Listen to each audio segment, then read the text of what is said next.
Alright guys, welcome back for another video on HAIKYU Fly High. Now, I don't think we have the formal confirmation yet, but the rerun banner for UR character this week should be Sakusa. So I just want to briefly talk about whether or not I think Sakusa is still worth summoning for at this stage in the game. Now, when Sakusa first came out, he was almost like a bit of a must-have in the sense that he was the first character with, even though he's UR only, he essentially have the stats level equivalent to an SP character. So basically, he have so much higher rating than everyone else, and that kind of made him a bit of a must-have. Also, at that point, we still have the position limit restriction. So having one of the strongest character who you can definitely slot in, you have to slot in because you have to play two Wind Spiker. It was kind of a bit no-brainer. However, moving forward so many months, now that may not be the case because one of the things that really stood out for Sakusa, well, a few things that really stood out for Sakusa was number one, he was essentially the first SP level character that was out. Obviously, that's not going to be the case anymore because all of the new characters we'll be getting in the future are SP only. And then the other thing is that he was very good in the sense that he has both a very strong spike ability and also receive ability.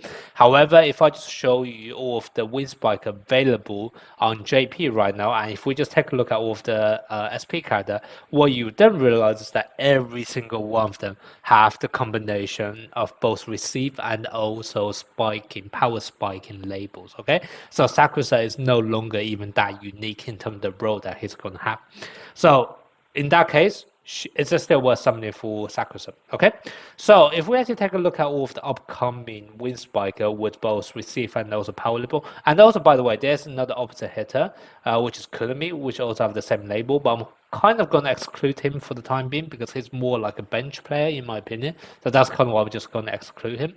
But if we just take a look at all of the Wind Spiker, what you will realize is that Bokuto does slightly different thing to Sakusa. Okay, Bokuto has that massive restriction in the sense that he can literally only spike twice in a match, so that makes it very different to Sakusa. And then Ginjima is kind of like the opposite as well because he does have an ability which makes his spike super strong, but just for the first two times. So in that sense, he's somewhat similar to Bokuto.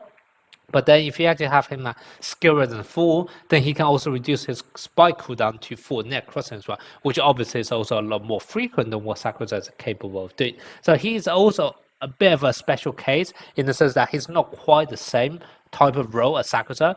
Because if you actually take a look at Sakusa, Sakusa actually has pretty strong receive ability, whereas for Ginjima, if you actually take a look at his receive ability, it's somewhat basic. Okay, so I would say both Bokuto and Ginjima is just quite different to Sakusa in the sense that even though their main ability, their ultimate ability is power spiking and receive is kind of their secondary ability, but just judging by the frequency of their spiking ultimate, etc., they are actually somewhat different to what Sakusa is normally going to perform in a day-to-day match. Okay, and then on the other hand, the other Wind Spike will be coming will be Iwazuyumi, and Iwazuyumi is quite different to Sakusa as well, in the sense that Iwazuyumi's main ultimate is actually receive, and then his spike is kind of his skill too. So he's kind of like the opposite to Sakusa in the sense that Sakusa is mainly a spiker with a solid receiving ability, whereas Iwazuyumi is more like a receiver with a secondary spiking ability. Okay, so even though there are actually going to be a few Wind Spiker coming out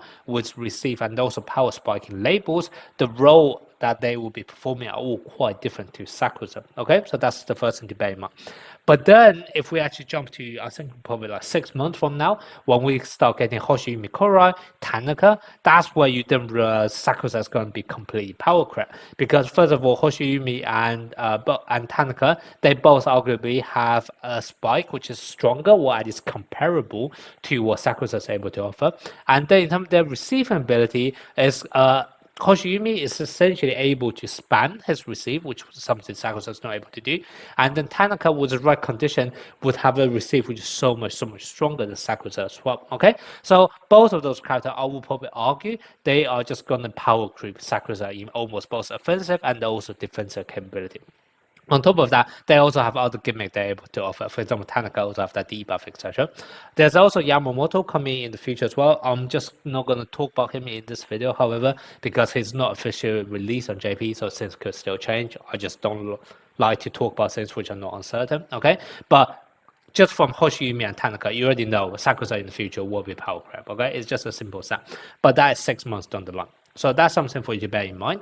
If you do plan to summon for Sakusa, you would have essentially the one of kind in his role added for the next 6 months. And even in comparison to Bokuto, Iwazuyumi, and Genjima, you could argue you will probably pick Sakusa over them, depending on the team building as well. Especially for Bokuto and Genjima, vast majority of the time, I personally would rate Sakusa a bit more universal than Bokuto and Genjima, in the sense that no matter what kind of team you play Bokuto or Genjima in, you can easily put Sakusa in there without any harm. Iwazuyumi is a bit different, like I said, because it's more like receive focus with the secondary spy. But at least what I'm trying to say is that if you do put Sakusa, if you do decide to summon for Sakusa, you definitely would not be disappointed for the next 6 months. However, 6 months later, I'm just going to be blunt. He's just going to be power grab. No matter whether you summon for Hoshiyumi or Tanaka, you can pretty much slot them in instead of Sakusa and just get a much better team. Okay? It's just going to be as simple as that. So whether or not you want to summon for Sakusa, it's going to be mainly down to whether or not you want a really strong character for 6 months, but that's pretty much it. Now, the other reason you may also want to summon for Sakusa would be, for example, considering that he does have a deployment bond with Komori, which is very universal. But unfortunately, I'm going to say this is also going to be power crap. First of all, the universal part of this is that it will be able to increase the receive power for your whole team by 20%. However, if I just show you the bond that we got just now, not just now, sorry. We got recently on JP, which is the one with Kenma, second version of Kenma. If we actually take a look at skill resonance, sorry, not skill, the bond he has with Leaf, you don't realize this can get a receive up to a whooping 150%. Okay, so what's a mere 20% that Sakusa and also Komori is able to do in comparison to another deployment bond, which is 150%. Okay, so this deployment bond is kind of getting power grab from that perspective. The other perspective is the usability of this as well. For this to happen, you need to have Komori on the field. Now, whilst it kind of makes sense in the sense that Komori is a liberal, so you should be able to play him quite frequently, the reality is in the future, you are going to get the likes of Iwazuyumi, Hoshiyumi, and also, for example, Kenma V2, which I just talked about. If you actually have that deployment bond with Leaf, you can actually turn all of the quick spiker into having receive ability with a massive 150% increase buff as well, okay? So the reality is, do you really have to play a liberal in the future? That's also going to be in doubt. And that basically put more harm into the usability of Sakusa long term as well, because you may not even be able to trigger this deployment bond. Okay, so those are all the things that you have to bear in mind. But with all that being said, Sakusa himself is still a terrific character. I already done a full in-depth guide, both on kind of talking about his skills and also how to build him on my channel, so you guys can check that out. He's still a top character. It's just that unfortunately, in 6 months' time or so, he will be power grabbed by others. But he's still definitely a very, very good short-term option if you just really want to dominate for the next 6 months, that's it. Now, the other thing that I will close off this video with is that, let's say if you do have some spare tickets with your UR banner, UR tickets, do you actually want to go and just dump them on Sakusa? The reality is, out of Sakusa and also likely the next UR character getting a rerun banner, which will be Komori. Komori is probably the more universal one out of that, because that is still a liberal. Sure, in the future, you may not decide to play liberal anymore, but it's the same thing with Sakusa, okay? I will probably say Sakusa is a lot more restrictive with considering to liberal, because with Sakusa, you have to factor in the team building in terms of your speciality as well. For example, he is only mainly used in receive and power spy. You probably would never play Sakusa in a block or quick attacking team. Whereas Komori, yes, he will also be power grab eventually if you decide not to play a liberal, but at least for those kind of specialities, still has a few more uses, okay? So that's kind of what out of two. If you don't happen to have either of them, I would say dump your ticket into Komori. Now, if you have already have Komori, and then obviously you just want to dump your spare tickets into Sakusa or duping up Komori, I can tell you the skill resonance 2 for Komori is not that good, okay? Unless you can all of a sudden get Komori to skill resonance 4, which is actually quite strong. Otherwise, between the two choices, you should probably actually aim to get Sakusa rather than putting dupes into Komori.